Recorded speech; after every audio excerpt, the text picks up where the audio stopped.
বন্ধুরা, আপনারা সবাই কেমন আছেন? নিশ্চয়ই ভালোই আছেন। রাধারানী কৃপায় সমস্ত সাধুগুরু বৈষ্ণবের চরণে আমি প্রণাম জানাই।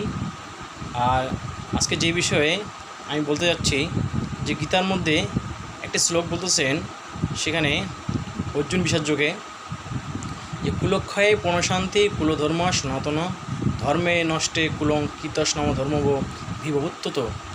হে অর্জুন, কুলকে রক্ষা করো।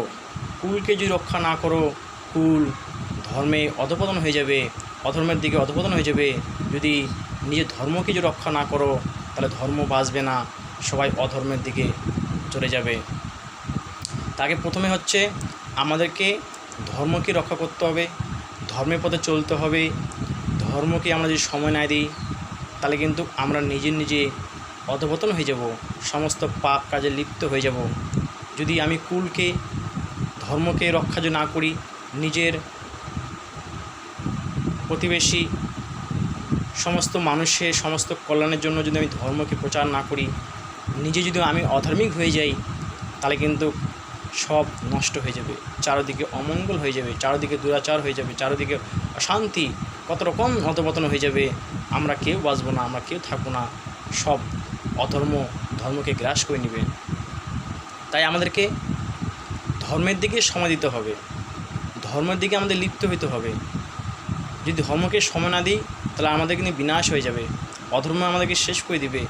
আজকাল চারিদিকে কত দুরাচার হচ্ছে, কত অশান্তি হচ্ছে, কত রকম বিঘ্ন হচ্ছে।